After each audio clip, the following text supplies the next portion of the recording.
What's up, everybody, and welcome back to Fireside Giants. I'm your host, Anthony Rivardo, joined by my co-host, Alex Wilson. And the New York Giants are bringing in one of the NFL Draft's top cornerback prospects for a top 30 visit this week, Joey Porter Jr. out of Penn State, a player that Alex and I both like a whole lot. He could be the pick with the 25th overall selection if the Giants have him on the board there. However, this player, very highly regarded. He might go a little bit earlier. The Giants may need to explore trading up if they want to secure Joey Porter Jr.'s talents, but if he were to fall into their laps with the 25th overall pick, I think most would agree that would be a home run selection. So we're going to go ahead and talk about Joey Porter Jr., what he could potentially bring to the New York Giants, and why their interest in him is very significant as they look towards the cornerback position, potentially in the first round of this year's draft. We're going to go ahead and dive into all that, but before we do, make sure to leave a like if you do enjoy this episode. Comment your thoughts down below. Subscribe to the channel if you're new, and ring the bell so you don't miss an episode. And if you're listening on Apple or Spotify, make sure to leave a 5-star review. Without further ado, Alex, how are you doing today, my friend? And what are your thoughts on Joey Porter Jr. visiting with the New York Giants? Well, as we've spoken about pretty regularly the last couple of weeks, we could totally see the Giants going with a cornerback. And to answer your first question, I'm doing great today. Allergies kicking in. You know it's springtime. My nose is leaking. It's just an awful experience, but got to take your Claritin, got to take your Zyrtec, and make it all go away. But the Giants could easily go for a cornerback here. They could go for a wide receiver. You know, we've talked about this extensively.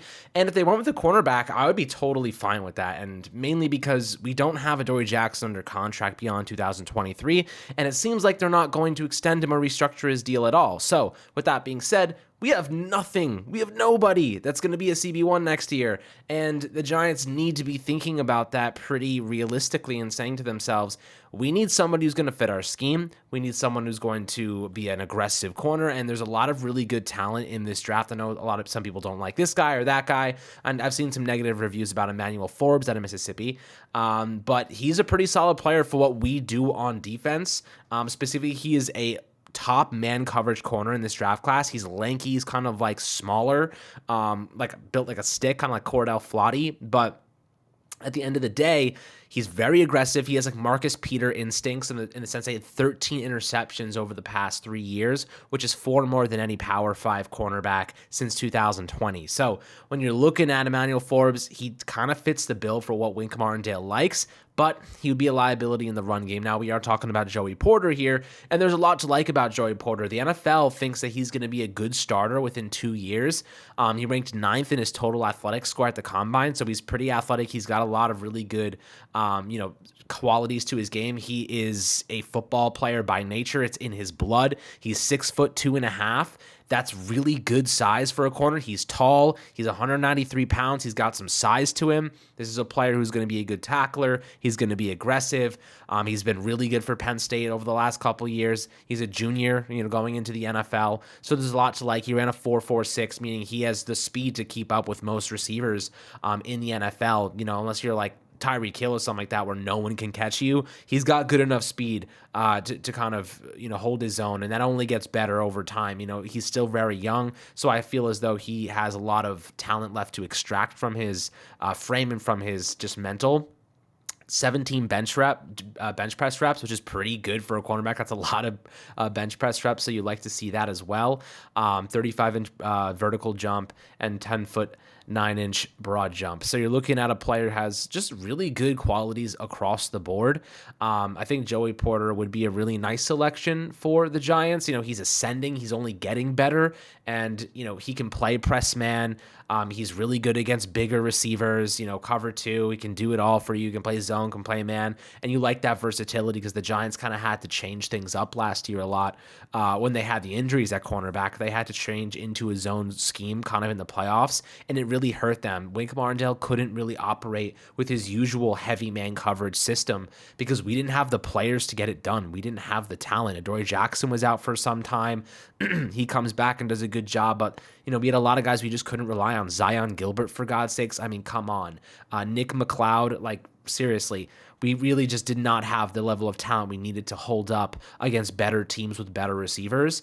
So with that being said, you go out and get a guy like Joey Porter, pair him with Adoree Jackson, and you have a pretty good situation on your hands. This isn't like a Jet situation where you have Sauce Gardner and a DJ Reed, but Adoree Jackson and a good cornerback like Joey Porter would go a long way toward helping this team establish a strong duo at cornerback. Maybe you extend Adoree Jackson. You're going to have to spend money there anyway. Maybe you keep a good player who knows your system, or you go out and get a guy that fits the bill a little bit better. So when you're looking at Joey Porter, why do you think he could be a fit for this team? And do you think the Giants are legitimately interested in him at 25? Yeah, I think they are legitimately interested in him at 25. I think that if he's there at 25, he's probably the pick because he probably won't last to 25. Now, a lot of people have him ranked anywhere from the 1st to the 5th overall cornerback in this class. This cornerback class in this upcoming 2023 NFL draft is really freaking good. And Joey Porter Jr. kind of stands out among the rest because of his physicality. He's a little bit different than the rest of these guys because, first of all, he's like the longest cornerback in this class. He has really long arms, and that is a huge plus for him, okay? Because when you're talking about being a press coverage cornerback, having that arm length and having that power in your hands that Joey Porter Jr. possesses, that's what separates him from the rest of this draft class. You've got guys like you mentioned, Emmanuel Forbes, who can basically play in a zone cover 4 defense, stand on the boundary, and that's about it. Very limited. But with a guy like Joey Porter Jr., any coverage type that you want to run, as long as you're pressing in it, Joey Porter Jr. is going to succeed. He's strong, he's powerful, he can knock you on your ass, and he is tall, and he's long. That's the selling point for Joey Porter Jr. If you want to look at some of his pro comparisons, there's a few out there. James Bradberry, who Giants fans are very familiar with, he's gotten a lot of comparisons to James Bradberry. Bradberry as well, being one of those guys who boundary outside cornerback, tall, press, long, and plays in a zone defense. You're right, those cover 3 zone defenses that the Giants love to run. They love to have that single high safety, have their cornerbacks on the outside, basically just man up anything on the sidelines in the zone or across the field in man coverage. That's what Joey Porter Jr. does, a lot like James Bradberry. Another pro comparison that I've seen for him is Marlon Humphrey of the Baltimore Ravens, who, if you don't know, that's a perfect connection right there with Wink Martindale. Martindale loved coaching Marlon Humphrey, and Marlon Humphrey had some of the best seasons of his career under Wink Martindale. So a player like Joey Porter Jr., not only is he just a perfect scheme fit, but if you're looking at the archetype of players that the Giants have coached in the past on this coaching staff, Joey Porter Jr. fits that archetype to a T. He is exactly the cornerback that Wink Martindale has been looking for. So, again, I wouldn't even be shocked to see the Giants get aggressive here and maybe even consider moving up to get Joey Porter Jr. in the top 10 to 15 picks of this draft because he could change this defense legitimately. Joey Porter Jr. could change the New York Giants defense. Structurally, the way that it runs would change. They would not have to force themselves into running double high safeties, quarters looks. They wouldn't have to run these cover 2 zones that they don't like to run, cover 2 man, anything like that. They can stay with their single high safety knowing that they have Adoree Jackson and Joey Porter Jr. locking up the boundaries and just playing in that single high safety defense. That's what Wink Martindale wanted to do. He had to deviate from that a good bit once Adoree Jackson went down with an injury, but Joey Porter Jr. back into this lineup alongside Adoree Jackson, you're talking about a really formidable secondary being built. Again, I love everything that he brings to the table. He's 6'2.5" with 193 pounds with 34-inch arms and 10-inch hands. If you've ever watched this guy play, you know he packs a punch. And I don't mean that as in he tackles well. I mean he literally punches wide receivers in press coverage. He jams guys at the line of scrimmage, stonewalls them.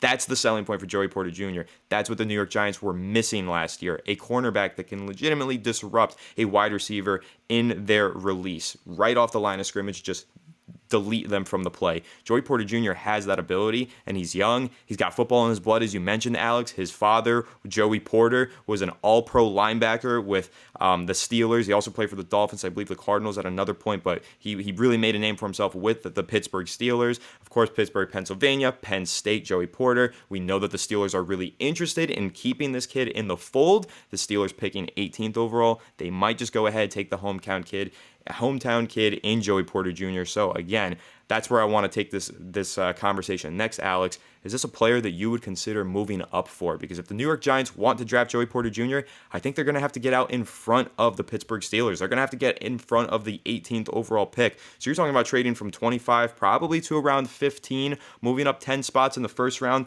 That's not a cheap thing to do. That's going to get expensive. But for a player of this talent, I mean, this can be a legitimate CB1 for your defense in year one. He could maybe even be better than Adoree Jackson for all we know. I mean, he has that kind of ability and potential, especially with the scheme fit right here in this defense. But again, you're getting a day one CB2 on your team who projects as a long-term starting number one cornerback. Is that something that you'd be willing to trade up for towards around pick 15 to draft Joey Porter Jr., Alex? Well, I'll say this, if you're going to trade up for someone, you have to be pretty damn sure they're going to pan out. So if the Giants feel as though Joey Porter is going to be a tremendous player for them, you make the move and you move up a couple spots to get your guy. What I really like about Joey Porter, though, there's a couple of things. One, he's an alpha dog, right? He has the moxie of a number one corner that you look for in Jalen Ramsey. Like you mentioned, Marlon Humphreys. You look for in guys like Marcus Peters in their prime.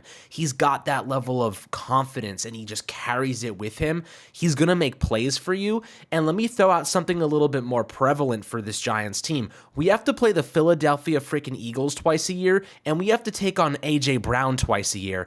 This is the perfect cornerback if you want to take on A.J. Brown twice per season and expect him to lock him the hell down. He is physical, he is strong, he's lanky, he's long, he's fast, and he doesn't have the best change of direction. That's his biggest qualm, is that he doesn't change direction very fast, but he can hang with the most physical of receivers. You're looking for A.J. Brown, you're looking at a guy like Joey Porter as the perfect matchup if you want to take on a guy like that. You look over at the Dallas Cowboys. You have CeeDee Lamb in the slot. You ask Adoree Jackson, man mark that guy the entire game so Joey Porter can stay on the outside against Michael Gallup. That's where you're going to look and see Joey Porter thrive against those bigger, more physical receivers that don't have elite change of direction qualities. He's just so good when it comes to that physical nature, the press system that he runs. He, like you said, he literally punches guys out of their routes. He is so good at throwing them off their routes right off the bat. He can take advantage and he gains leverage that way. And he has the makeup speed to stay right on them. And he has the arm length